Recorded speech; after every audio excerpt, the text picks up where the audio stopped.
Excellent, so welcome. My name is Jennifer Edwards, and this is the Work-Work Balance panel.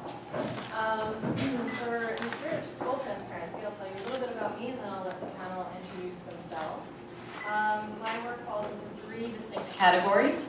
There we go.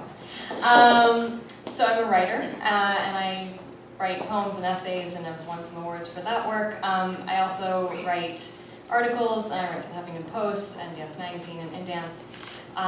Secondly, I'm a choreographer, and lately I've been making dance films, which have appeared in kind of interesting spaces, like on Martha Stewart's whole living website. And lastly, I'm a consultant, focusing on organizational development and change management. Clients include Mark Morris Dance Company, Jacob's Pillow Dance Festival, and Skidmore College. So I focus a lot on dance. To my left is... Hi, my name is Sylvana Joyce. I'm a band leader and an actor and a myriad of any other thing that involves performance and music. And graduated from Boston University for piano performance, and then decided to share my songs with the world. So I pretty much started a band from nothing, and now we're touring and we're coming out with our first album, and it's all very exciting. So I hope I'll have something to share about managing a day job and something like a double life during the nighttime. Hi, my name is Sara. I am a writer, business consultant, mostly working with tech startups, and an organizer of things. One of the primary projects I organize is a 24-hour flash magazine for people in creative fields. I have some of my contributors sitting right there. I mostly write, at this point, nonfiction, although I started as a fiction writer and have a fiction MFA, and I've moved more and more into business as I started in a full-time job and then went freelance about a year and a half ago. I'm Zach Herchen. I'm a saxophonist and freelance audio engineer. So basically, week to week, teaching saxophone, flute, and clarinet lessons and recording 4 days a week, and practicing and performing, and then doing audio gigs when they come. That's pretty much how it goes. Hi, I'm Neary. I'm a storyboard artist at Blue Sky Studios. Been there for about 4 years. We make like the Ice Age movies and Rio and stuff. And yeah, in my spare time, I like to make just independent animations on my own. So that's what I am. Great, well, welcome. So I'll just quickly read over what our charge was, what this panel was developed to do. And the description is, there are so many ways to build a career in the arts. How do you balance your art with artistic day jobs that just pay the bills, freelance gigs, and everything else? So I'm wondering if we could kind of go down the line again, and if you could talk a little bit about how you approach the concept, just the concept of balancing all these other parts of your life, what that means to you. Okay. It's always been a struggle, and I'm sure it's going to continue to be one. Mostly because when I chose to be an artist as a career, as inspiring and thrilling as that is, it's terrifying because you realize, well, I'm choosing really two lives when I'm an artist. I'm choosing the money maker, which is a question mark, which will hopefully eventually be your passion.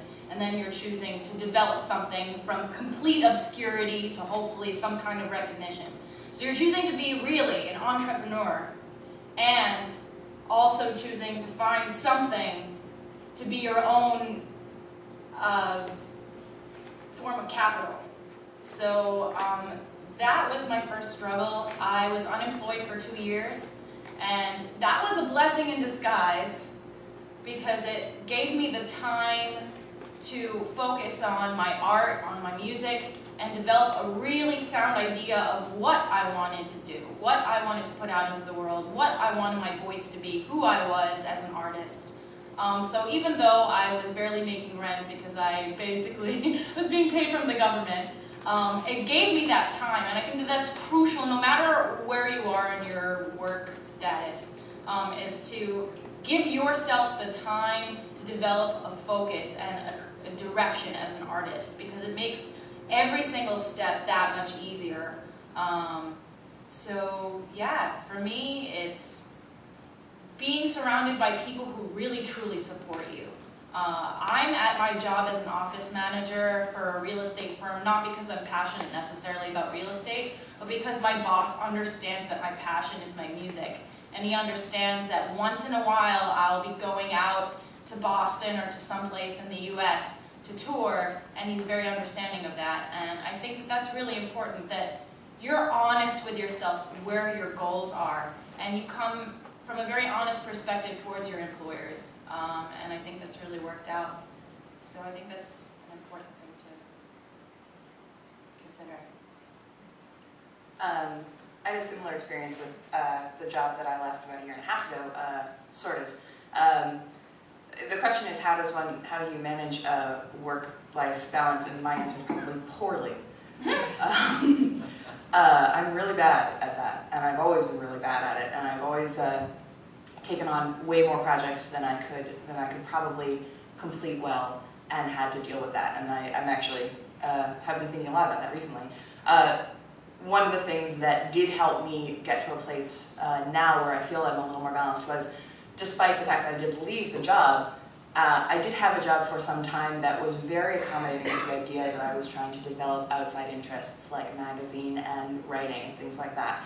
And I had a boss who was excited about that and was really open to that idea that I could go out and do those things. Now that I am freelancing and sort of doing things on my own, my balance is often struck between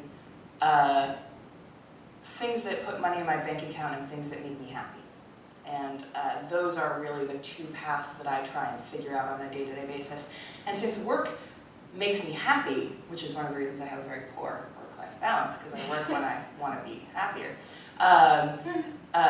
one of the things that I'm working on right now is trying to merge those channels more and more fully. So this is a potentially longer conversation, but I do believe in doing artistic work for free in specialized occasions, even though we're often drilled into the idea that you're not supposed to work for free if you're an artist.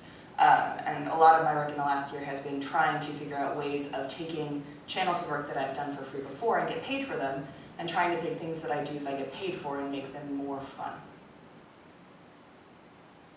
Cool. I actually have kind of a similar issue of too many projects and running out of time in the day.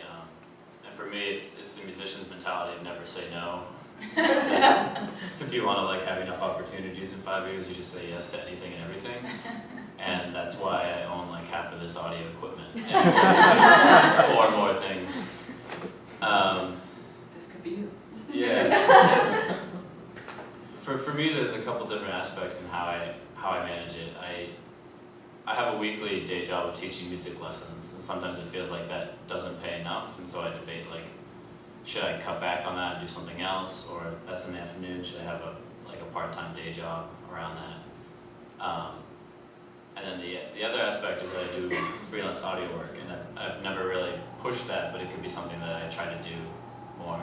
And both of those I consider my work, even though it's fun and I'm self-employed and I don't exactly have a boss. And it's really easy for me to just tell the places I teach at, I'm gone that week, I'm just going to be gone. And it's fine, and that's kind of why I got into that sort of weekly lifestyle. In terms of actually managing my time, I've been really big on task management lately. So almost anything that I'm asked to do, something from an email, or if I wanted to check out an artist, someone told me, I drop it in a to-do list, and I'll mark the day I do it.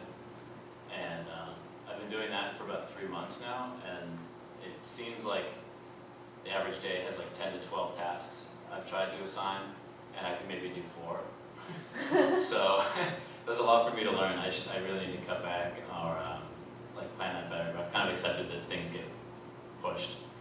But one of the things I like about that method is that I will just completely forget that something's coming up until the day I told myself I'd do it.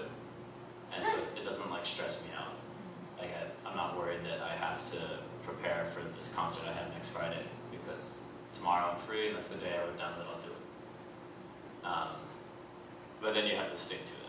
Yeah.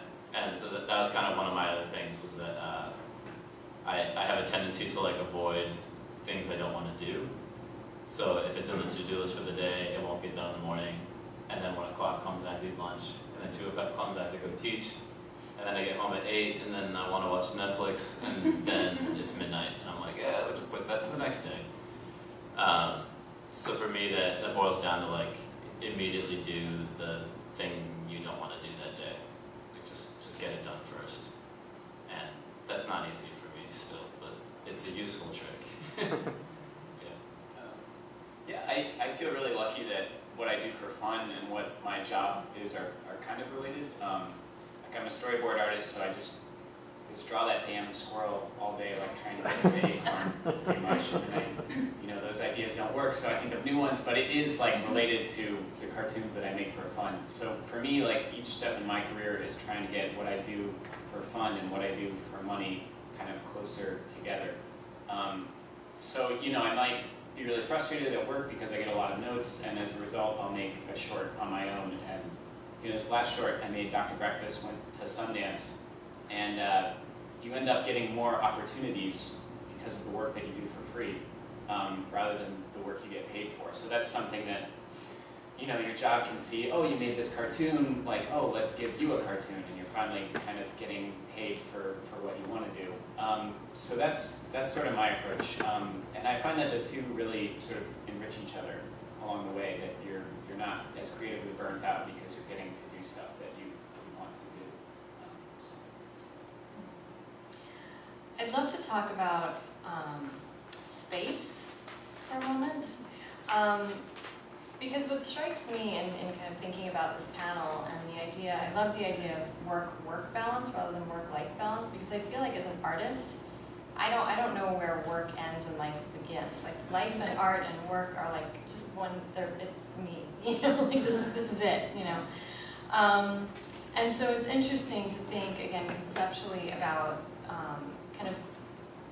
Well, I'll step back for a second. I've really been thinking a lot about lately the theater improv game yes and, where it just gets to this ridiculous level where you're constantly like, I'm bringing an elephant, yes, and I'm clipping its toenails tomorrow, yes, and I'm gonna clip its toenails and build a bird nest with it, yes, and it's just like constantly building. You can never end the scene. You can never, and so in approaching projects that way, saying yes to everything and then remembering the and. Yes, I would love to do that, and I don't have time until 2 weeks from now. Or yes, and I need this much money. Or yes, and whatever it is.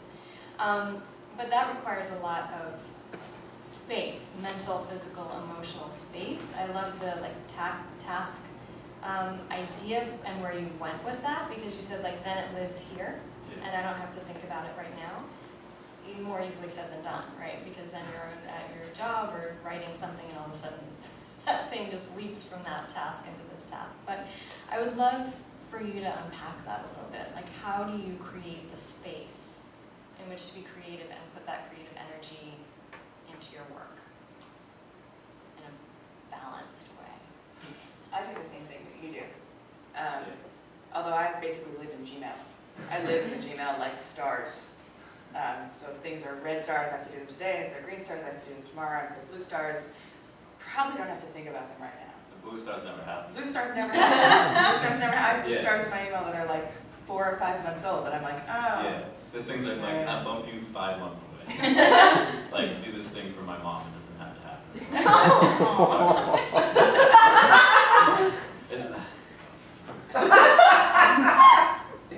I'm a big fan of I think Emerson had I don't know if this is total bullshit, but he had a round table and he had all these different projects on it, and he would just spin it around when he got tired of working on it. Cool idea. I'm a big fan of if I have a project to work on and nothing is coming to mind, just don't force it, just move on to something else, and that's going to rejuvenate you and you're going to go back to the other thing.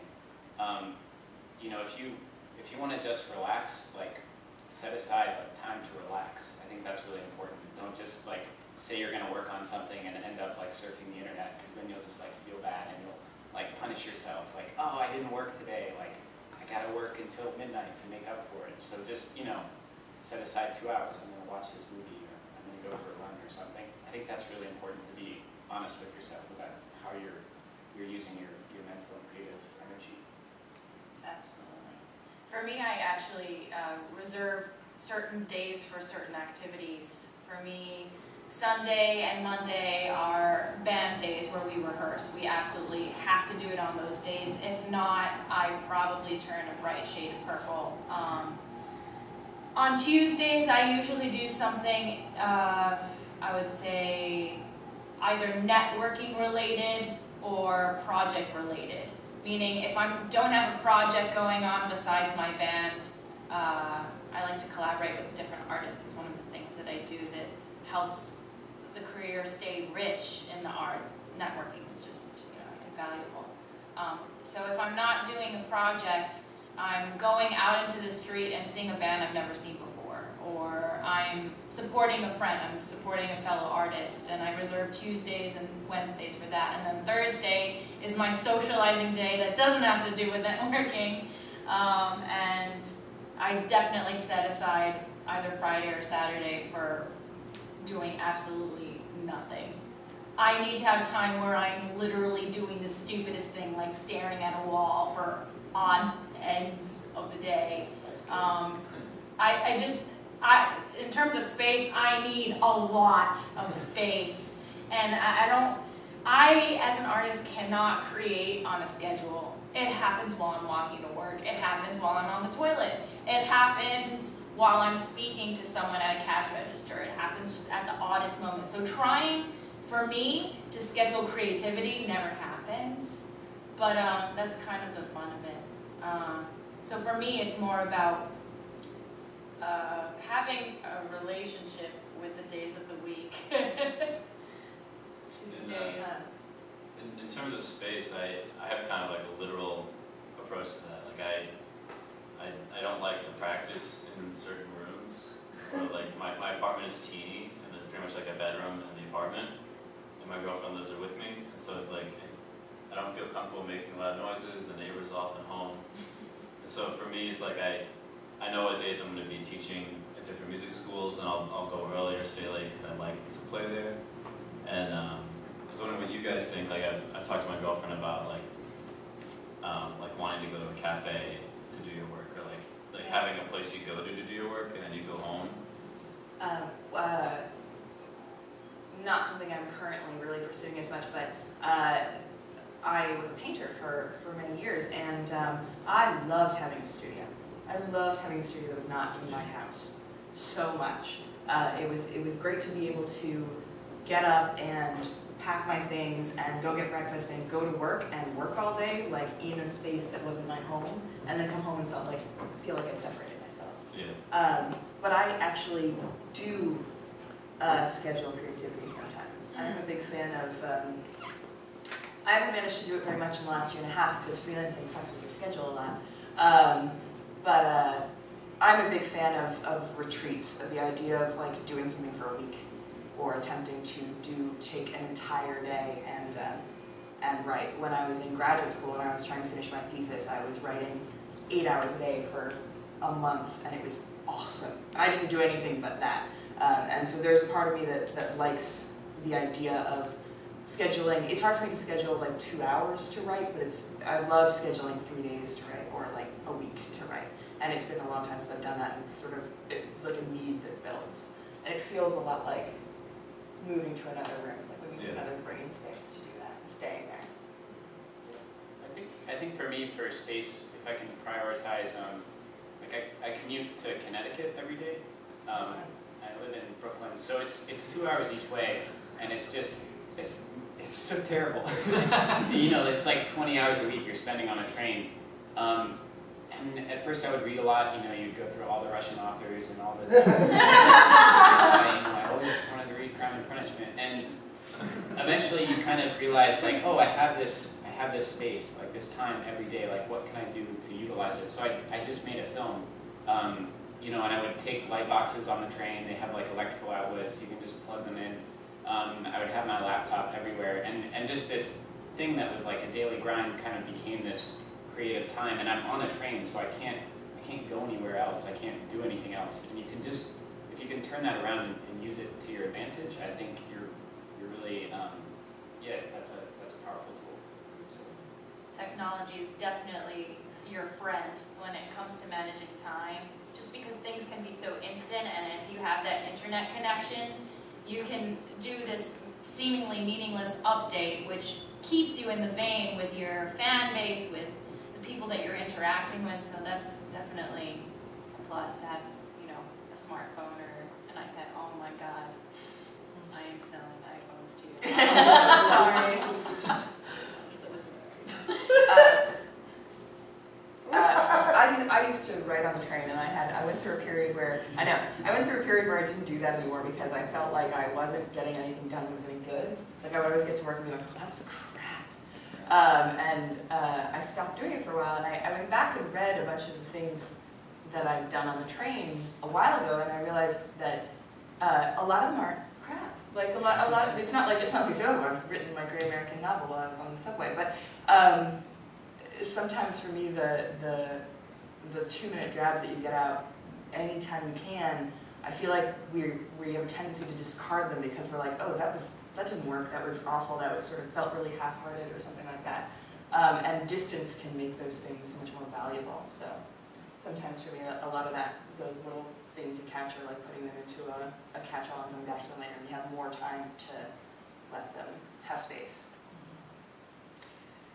So I'd love to jump to distraction. Because one thing that kind of came up in this run was relationships and technology. And those are two things that often, particularly technology, there's this thinking. I don't necessarily know that it's that prevalent here, but there is that thinking that like technology is such a distraction and it's ruining art, and it's, you know, it's ruining people's ability to consume art in some ways, is one school of thought. I don't subscribe to that school of thought, but so I'm wondering how you do things like keep email from becoming your to-do list, or balance other people's influences, whether it be partners, lovers, friends, coworkers, whatever it is, parents, all the people that influence us, and that really kind of can shift that balance that you've set up or established. Just cut ties with everybody you love. Pretty much. There's no time. Find a cave. No, I'm just kidding. Shit where you eat. Yeah, I think you just have to prioritize things, I guess. You have to really look and say, there aren't enough hours in the day to do everything. It would be really cool to help this person out with their project, and I would love to be a part of that, but it's not really like in my plan for what I want to do with my career and my life. So you just have to, I think, to start saying no to a lot of people. You have to accept that, like, I'm not going to watch. I stopped at Breaking Bad, like, after season 1. Oh. Like, I know it's good, everybody keeps telling me, but it stresses me out. I don't have time. So yeah, just really prioritizing those kind of things. You just can't say yes to everything, I guess. Yeah. Well, Reddit is my great distraction. For me, the trick seems to be if in the morning I can wake up and eat breakfast and sort of get my brain going and get away from distractions and start work, then I'll be okay. Yeah, I kind of use the same going to a space idea to avoid distractions. Like when I go teach, I'm not around my computer and other things, and like that's really just where I can do music without having any other distractions or expectations. In terms of relationships, I'm kind of like really good at just doing my work, which is really bad for relationships. So I have sort of the opposite thing. I have to like try and remember to get distracted and spend time on that.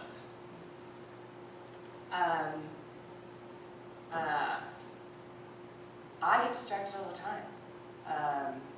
One of the reasons I like the retreats idea that I was talking about before is because it's very hard to get distracted. One of the best writing sessions I ever had was like literally in a cabin by the ocean with no internet access for 2 weeks. Sounds awesome. It was great. And at the end of it, I was batshit insane and I wanted to go home and I was miserable. And is the flip side of that because there are a few things that I have to do single focus, and writing and painting are really the only ones. All of my other work I tend to do while doing something else, while watching TV or like on the internet or scanning or I ascribe to the idea that you get better work done when you're not distracted because I know that I get better writing done when I'm not distracted, but I've never really found that removing distractions from my life helps me with my consulting work, for example. I'm a chronic multitasker, kind of always have been, and I think probably always will be. I also am something of an extrovert within a friends group and community of introverts, and I really like people. I really like spending time with people that I love and care about and am intimate with. So I consider relationships and social life to, within some measure of reason, be recharging for me and be exactly what I want to do at the end of the day. Like I really like living with a partner and coming home to a partner and having conversations. I really like going out and having dinner with people at the end of the day. And I try not to think of those things as distractions because I've gotten around to the idea that they are what I need to do to take care of myself on a day-to-day basis. That was why I was miserable at the end of 2 weeks. Not because I hadn't done great work, but because I was like, I have not talked to a human being, and I'm going to go crazy. Yeah, you're like, oh, this is great. Actually, this is really bad. This is really, really I can't do isolated. this forever. Yes. For me, Facebook is my terror, the bane of my existence. How I love to hate thee. So for me, it was turning a distraction into a device to promote and to use it for my art and my business. And because I love Facebook so much,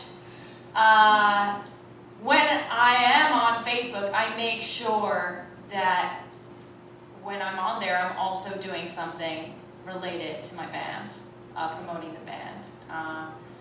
Looking at the insights that Facebook gives you as to who's looking at what you're posting and kind of giving a critical eye to, well, how are you being received by people?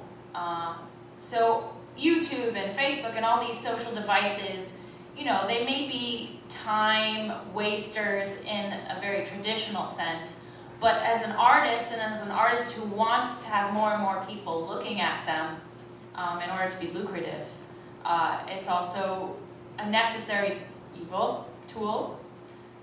So that's basically what I've been doing. I've kind of patted myself on the shoulder and said, it's okay, as long as you're making it productive somehow. And then the multitasking thing. At the behest of my devil on the left side of my shoulder, I have to be on Facebook while I'm doing everything else in my life, whether it's on my phone or on the computer. So I've gotten very good at conversation and texting at the same time. Email, I have a separate email account, obviously, for my band and for my personal life.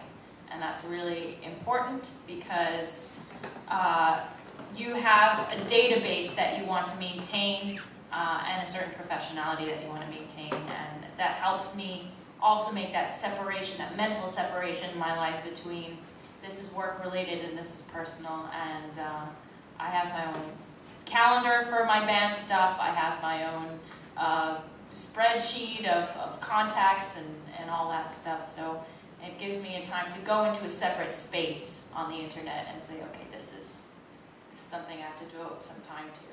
If it's all in one email, for me, it just gets confuddled as to, you know, where the importance is. But if you have a separate place physically for something, it makes more sense in my mind. So I would love to open it up for questions. What are you all grappling with that you would like some collective thought put toward? We started discussion with this two things like money and your art career, two careers. I was really interested in terms of hours a week, for example, you spend on the two things, and what remains is obviously left for fun stuff. Anyone? Yeah, I mean, I have a day job. I probably work like 40 to 60 hours a week, and then so then I commute 20 hours, and then yeah, kind of anything left is whatever time. If I'm at work, like I'm totally fine with closing my office door and just working on my own stuff for a little bit.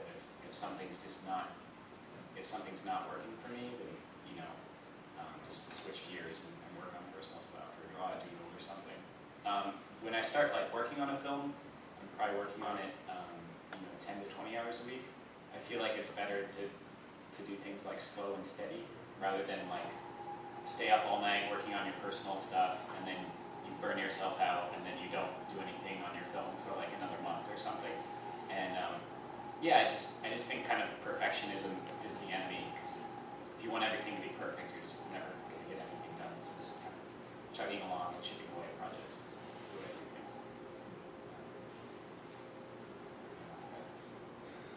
I have a 9-to-5 job, 5 days a week.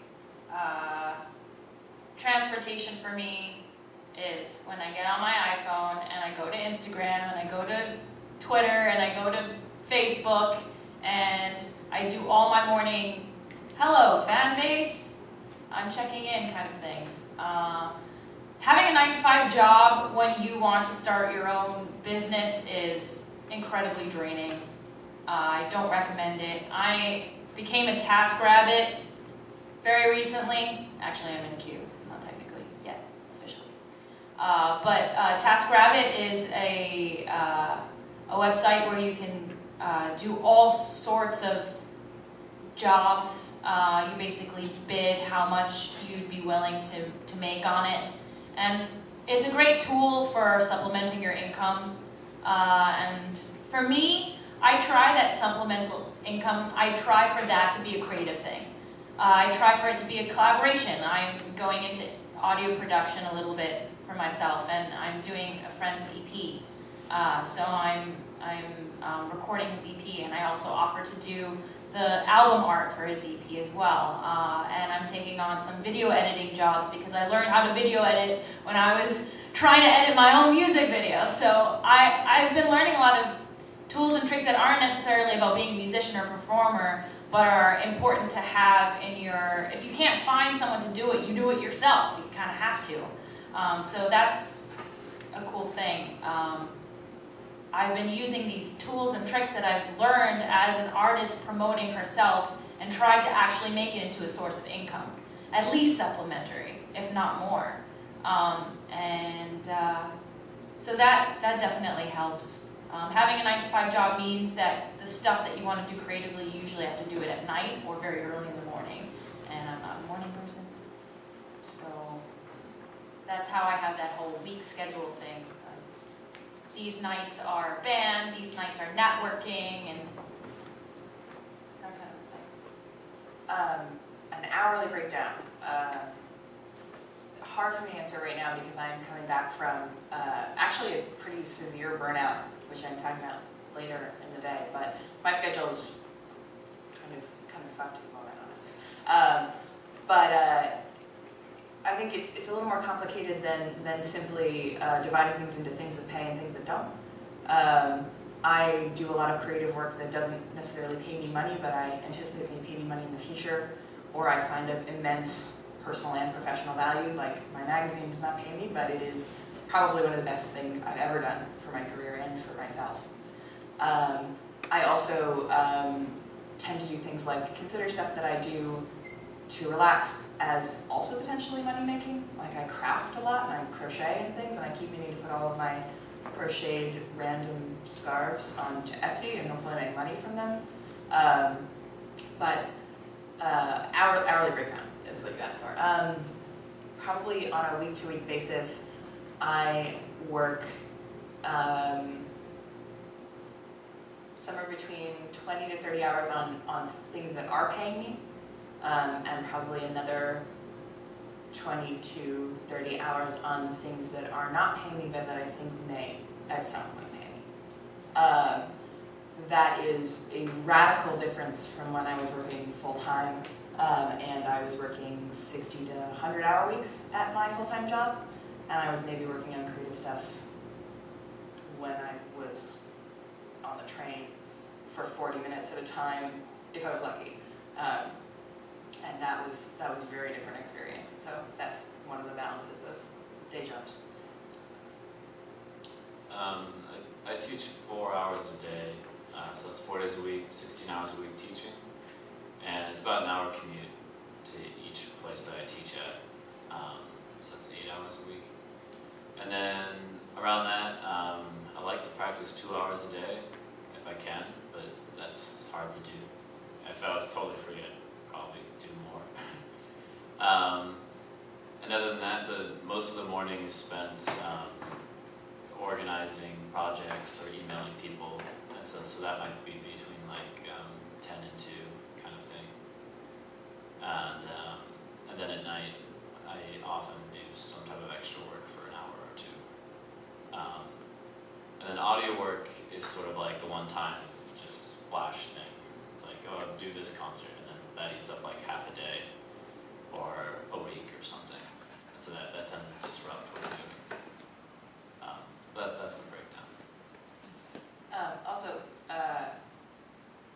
one of the things that I used to do before in my last bout of freelancing, and I'm planning on beginning again, is I have a temp job that goes through the Javits Center or staff events, and I will do that on days or weeks when I feel like I need to make money, and it's more important to my financial and mental security to know that I'm making money that week than it is for me to work on something that's not paying me. And that job is wonderful in that it is literally the kind of job where you call them up and you say, can I work 2 days this week? And they'll say, yeah, sure. That job's a blessing. It doesn't pay a lot, but it's a nice fallback, and it's a great way of knowing that if I ever, was creatively incapable, it's a nice reminder that I could always go and pay my rent if I needed to. I love the idea, just to kind of bring it back, of the delineation between like work for money right now, work as an investment, that will pay off. So it's not completely just not a throwaway, but just work for work, and then work for fun or work for fulfillment, or so that, especially in today's world, in the world of iteration, in the world of technology, and easily making products out of things that maybe once were ephemeral. That's pretty strong. Other questions? Other things on your mind? Yeah. Has it been difficult not checking your email through this conference? Yes. I don't have my phone. As you can see, both my hands are not on the table. Do any of you, are you or do you know anybody that makes the majority of their income off of doing their art instead of doing odd jobs or working for somebody else or doing something else? I know one person that I can think of. I know a few people. One of my closest friends is a very successful freelance writer, and she owns her own home that she bought writing, and she's fabulous. And every time I have an issue, I call her and I say, what do I do? She's the person I called the first time I got fired, and I was like, have you ever gotten fired from a freelance job? She's like, oh yeah, all the time. It's great. She's a wonderful resource to me. I would also say that my work, and this may not be true of everyone here, but to some degree I don't think of my work as work that must be done by myself. I think a lot of my creative work is stuff that people can definitely hire me to do. And the consulting work that I do, especially around ideas of developing stories for companies and stories for people who are trying to figure out how to go out in the world and sell themselves, I definitely consider creative. And I still need to get hired for and be paid for. Yeah, I mean, kind of, I do what I love for a living, and that's really cool, but I think, you know, you're always refining what that is. Even when you get to this point where, wow, this is awesome, I'm getting paid to draw all day, you get all like, yeah, but it's not exactly what I want to be doing. It's such like a privileged problem to have, but, you know, because you're an artist, you're always going to be trying to like push yourself and figure out what's next, like what's next for me. Like, I used to work on a preschool show and I would animate all day, and you know, at first that was really awesome to work on the Wonder Pets every day, and then gradually you're like, well, this isn't really like I want to be drawing more. I want to get more ideas into the projects I'm working on. So it's just, you know, it's time to move on to something new. So yeah, it's just always kind of evaluating where you are and how you can keep moving forward, I guess.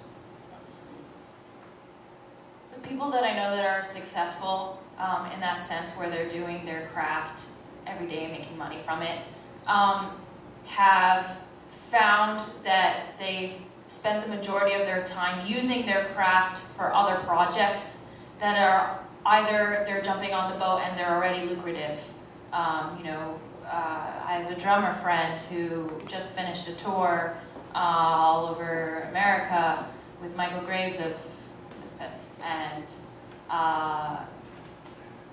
he's making pretty good money as a drummer, and he's very open to all sorts of projects, and he spent his entire life making sure that, you know, if drumming is his life, that he's the best at his craft. So he's really open for any kind of genre to expand his mind on that. And I kind of agree with that way of thinking of, you know, if you really want to do this, even if it's your own project that you really want to succeed, doing other projects where you use your craft is a great way of understanding your own vision as an artist, and also building that community that you desperately want of other artists that you respect and admire. And so being able to collaborate with them and other people in the industry can only serve to help you.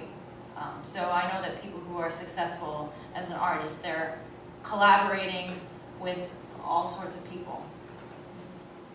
I know some people who have wound up teaching at an institution or doing something sort of indirect to their art, but it's still in the field that they're teaching, not performing, or something like that. I think in general, as a musician, I sort of have this experience going to a conservatory, and you're asked to do music all the time and focus on that, and it sort of becomes a job, and then in that sense, it's like not as fulfilling as maybe it was before, I guess. And so in that idea, I think that like sometimes when you're fully employed doing an art project, like you sort of like take that creative energy and you wind up feeling the need to use it differently, and you might like spin off something else on the side, and then that's sort of like your new thing that you're thinking about. So like there's like some string players that play in quartets and they tour all the time, and then after a couple months that's not that exciting, and they have side projects they want to start doing and stuff like that. So in that sense, I'm not sure that being paid all the time for your art is like the end goal, although it's a nice thing to have. I would say the flip side of not needing to be paid all the time for your art, in my experience, and this is probably not true of everyone, but everyone that I know who makes their living as an artist is relentlessly professional about their art. I don't know anyone who's accidentally a successful independent artist. Being an independent artist is just as much of a job and takes just as much business acumen and really hard, occasionally really boring, grinding work in some ways, which is unfortunate to think about, but I think is true. Like the woman that I know who owns her home also, I know, applies for 15 to 20 writing jobs every day.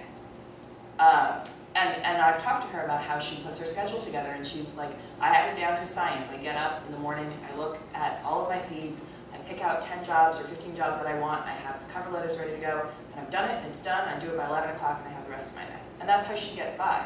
But that's hard. It's not accidental. She's not like walked herself into the kind of money she needed to do that. Well, I can say that I make all of my living in the mostly in the dance field. And for me, it was a big kind of shift in how I was approaching all my various areas of work. Once I started really seeing running a board meeting as choreography, and then applying what I learned through that choreographic process in the studio to a different choreographic work, then it all seemed to just flow. So even though I was doing this choreography on non-dancer seated people, and this piece on highly talented, skilled professionals, all of a sudden, you know, like kind of the piece that is the same in any situation as you, and if you can find a way to be creative and artistic in all of the various points that you touch, sometimes that can feed your art self and not feel like, oh, I'm at work doing this stupid board meeting, and then, you know. So that's how I've spun that for myself effectively. Other questions? I would like to bounce off what you said and also your question. I'm just wondering if the model we're trying to achieve, which is making a living off our art, basically, is this the real sustainable model, or is the 50-50 the sustainable model? Maybe, you know, trying to reach out for this 1% top of the pyramid kind of lifestyle is making us collectively miserable. Maybe if we just accept that my life as an artist is going to be for the next 30 years having a day job and making art on the side, maybe our art will get better, maybe we'll have a different perspective on what we're doing. And also I believe that as artists we're trying to also produce for an audience, and keeping a day job is also a way to keep one foot in the real world and not only hanging out and, you know, working with artists and dealing with artists. So what if this is the sustainable model? What do you think? Well, I think that my goals in life and as a human being don't have to do with money at all. And if I really thought hard about it, I wouldn't have to be making more money than I am now. I could even be making less money than I am now and be happy. Don't take me for word. But for me, even though it's a struggle, it's not a struggle to make more money. It's a struggle to get to that next step of what I can do with my art, where I can take it, who can listen to it or interact with it. That's what feeds me, not the money at all. So for me, time management, it applies to money, of course. But these projects that I'm doing and I'm passionate about, it's all feeding this goal that has really nothing to do with how much money I'm making. Yeah, sometimes I fantasize of being this huge international starlet and making millions, but I don't need that. That might be something that freakishly happens as a result or as a symptom of this inner success that I'm looking for. That I was able to create something of value and share it with as many people as possible. That's what's driving me. And I think that that's what gives me that kind of relentless feeling of finding that balance. But it is a good question. Is it normal for an artist to be a businessman? Do we need to be? And if not, what's the alternative? And for most of us, it's to have a day job and then almost hobbitize our art. I don't think it's disrespectful to view your art as a commodity.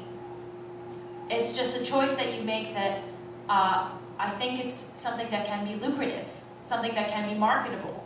I don't see that as, I know there are some people who are very careful about how they use their art for money, but I think that it's not disrespectful. It's just another way of seeing value in it and wanting to share. And I don't think it's wrong to make money off of your art. You're providing a service, and that service is extremely valuable to someone's approach to life, being able to feel something.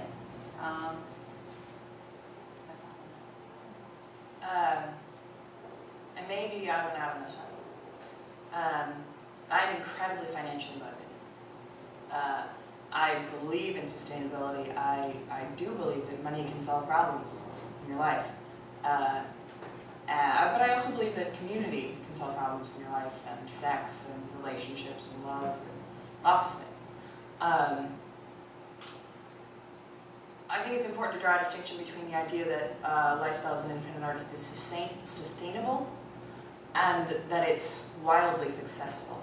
I think a lot of us have an idea that in order to be sustainable as artists, we have to, make it big or get famous or something like that. And I don't think that that is true. And I think that if you have a good idea of what you want your life to look like 10 years from now, and you decide, if I can get from here to there, then I will consider myself a success. I will say that this is what I need to do to get by on a day-to-day basis. And think about how much money you need to do that and how you're going to make it. Then you can probably lay out a practical plan. This is the business consultant part of me coming out, which is that I believe in practical planning very much. And I believe that there is such a thing as setting a financial goal or a personal goal or an artistic goal and making steps to meet it. As I said earlier, everyone I know who makes their living as an artist is relentlessly professional. And some people just aren't, and that's really all right. Like, not everyone has the willingness or the passion to try and not only do what they want to do on a day-to-day basis as artists, but also monetize it. And for that community of artists, which is a lot of us, I think the idea of having a day job and doing art on the side is a good alternative, really a good alternative. But I also think that if you feel like maybe you can create a sustainable life just by yourself, it's worth trying. In a way that, makes you feel safe, or if not safe, then like if this grand adventure that you're attempting to take yourself on crashes down around your ears, that you won't be affected or have something like that happen. It's hard to answer for the community at large because everyone's different. But I think that there's absolutely a way to make it sustainable living as an artist if you are willing to do what it takes. So your question of what model is it going to be, 50% day job, 50% art, or all art that earns money during the day, is interesting because that's sort of like the big idea of this whole conference. It's like, what are the models out there? What can I use? What should I use? And in this question, I don't think there's one model that everyone should be trying to pursue.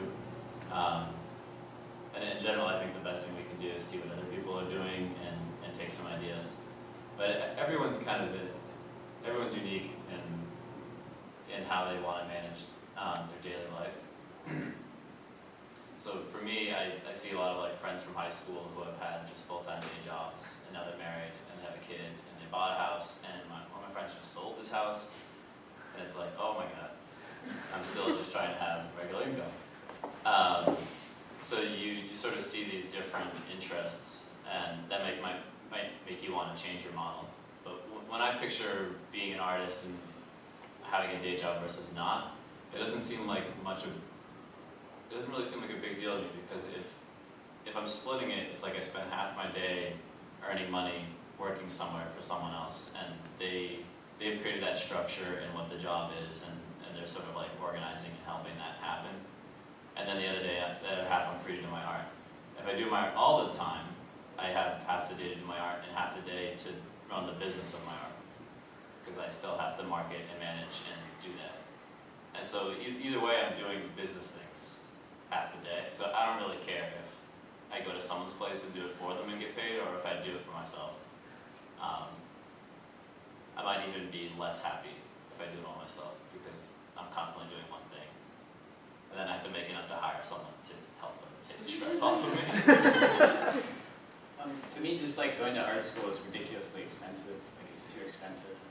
I went to NYU and I had to make the choice, like, if I'm gonna do this, if I'm gonna shell out this much money for school, like, I have to have a job. Like, I can't justify like throwing that much money away just to be like an artist and have all these lofty ideals. So it is like a balance for me. And then, but once you do find that job, you find yourself, being like, I want to just make my art all the time.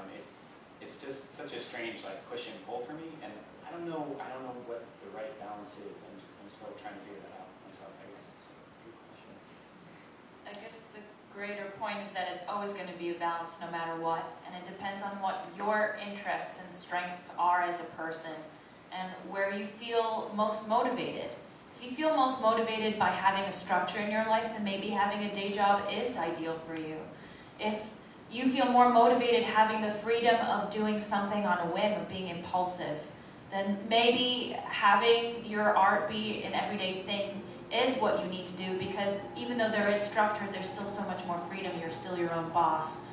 So I think it's really individual to your particular self as an artist and as a business person. What feeds you? How are we on time? About 13 minutes. Okay, great. What this brings to mind is there's a term in science that I love. It's allostasis, and we often think of balance as a homeostatic state, meaning you have equal pressure on either side of a cell wall to allow fluid to penetrate and go back and forth. We all took biology at some point, right? So, the idea of allostasis is active balance through change, meaning that in our bodies at any given point, all resources shift to the thing that needs attention the most right now. So if your liver's a little off balance, everything shifts to your liver, and then the heart falls a little, and then all of a sudden everything shifts to your heart. So it's this idea of again, active balance through change. And if we think about life and work, life is like that. Your best friend is having a crisis, so your lover kind of, and then your lover is there, and you need them, and then work, and then, it's like we do that, and it's organic, it's within our nature. And so I always like to kind of think about that when I feel like I'm pulled in a billion different directions. It's like it really helps me to prioritize, to think, this is my natural state. Like there is no perfection. There is no idea of like balance. Our bodies never reach that. So why do we try to demand that of our lives? Anyway, just an aside. Other questions? Yeah. We've been jokingly calling this the work-work balance, where all the non-artists I know worry about the work-life balance. And in helping get ready for today, one of the things that I've been experiencing is noticing like other people going for walks and planning fun and getting insanely jealous. And I know a lot of the people in this room are insane workaholics who are either making art or planning to make art or working on something else and who never stop. How do you guys balance, deal with the impulse to do non-art or work things, or do you have that impulse, or do you fold your personal life into your work in different ways? How does the work life part, the third half, go? To be inappropriate for a second, I'm dating someone in my band, so there you go for the romance department. It's just like, kill two birds with one stone. I love being creative. So whatever it is, I've realized that perhaps I can monetize it. Maybe that's the downfall of humankind, is that now that I see that anything that I create, I can put a price to it. But then on the other side of it is, we are so career-oriented as a nation. It's nice to take a step back and be like, this is breathing life that I have right now. And strip away everything that society says that you have to go through, or what your age means as a number, what you have to have done by then. Like he was talking about marriage and houses, and that's absurd to me right now. But to take a step back and say, looking back on your life, what kind of experiences do you want to have? And just bring it back to some kind of simplicity. And when you're coming back to that source of like what feeds you in life, very simply, then I think it's easier to find that balance and to not procrastinate, because you're continuously feeling that exciting feeling that you get of creating, and that's where I am right now. I think procrastination for me was like avoiding that feeling that I needed to create. And so I do all these kind of like mindless things to try to get back in touch with that feeling. And so now I'm just trying to use that impulse to procrastinate to try to do something creative with it. I think there's a psychological term for that. I don't remember. I like to run a lot.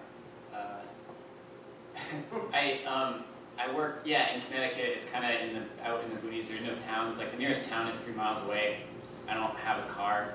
I needed a way to, like, once my film was done, to apply to film festivals all the time. I was always like bumming rides with people to the post office, and it was like kind of annoying and a little humiliating. And so I just started running every day. I would run to the post office 3 miles. I would submit to film festivals. I would run back, and it was this way of kind of, you have this problem, like, how am I going to drop this egg off this roof? Like, how do I do it creatively as possible in a way that's like healthy for me, in a way that I can make use of it? And I really like to run. And over the past year, like, I ran my first ultra marathon.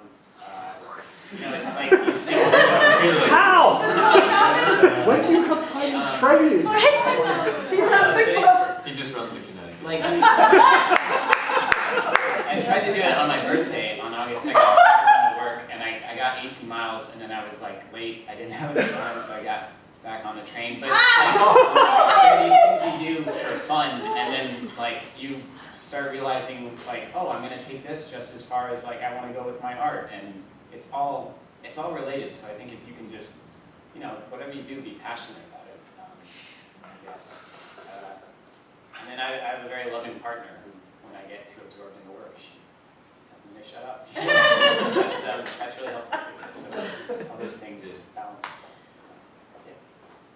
Yeah, I think kind of like what you were saying, artists spend a lot of time doing things we like. So like practicing is almost as fun for me as playing video games. And it can be like running, where when you're finished, your mind has kind of been reset. Or it's sort of like, there's been like a complete pause on the day around you, and now you just come back to everything fresh.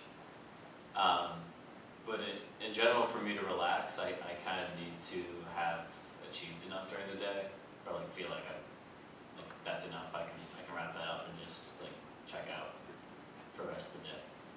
And outside of like daily relaxing, if I'm gonna do something big, like go on a trip to New Hampshire with my dad or something, it's something that I have to schedule to make that happen. Really. Also, I'll look and be like, okay, because my calendar, like 2 months down the road, is a lot nicer and free, and as it gets close, everything gets filled. I don't know how, it just happens. So if I want to do something big or pick a time to relax, it's like just drop in the calendar and stick to that.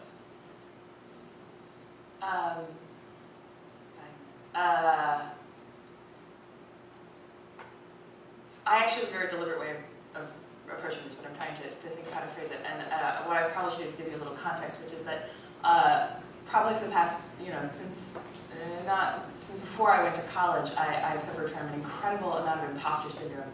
Everyone's like, you work a lot. I'm like, no, I actually don't work at all. What are you talking about? It's not true.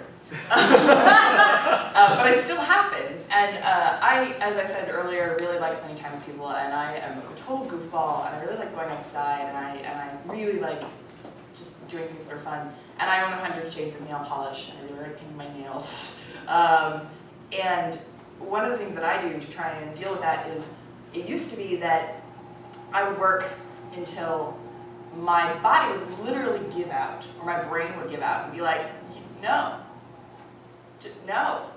And I would stop being able to do anything, and I would go outside, or like go see a friend, or paint my nails, or crochet something, or do something like that, and feel bad about it, because I would be like, ugh, I'm so just like, this is distracting, like, why am I doing this? I should be still working. And one of the things that I've been trying to do really deliberately and positively in the past few years is reframe that as necessary self-care, and just be all right with it. And so if that means that at 8 o'clock at night I stop being able to write, and I'm like, I think I want to go outside now, I do it, and I try to not be guilty about it. I do think that there are enough hours in the day for me to do what I need to do, and I think that the feeling that we all have that there aren't enough hours in the day for us to do everything we need to do and take care of ourselves is false, and we should stop it.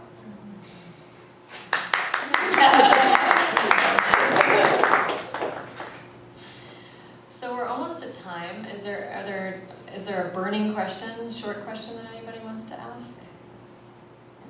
We've covered a lot of things today, but I don't think we got to the main thrust of it, which is what is an ultra marathon?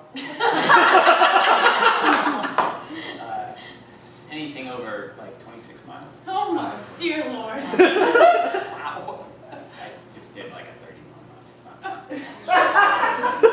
They go like 50, 100.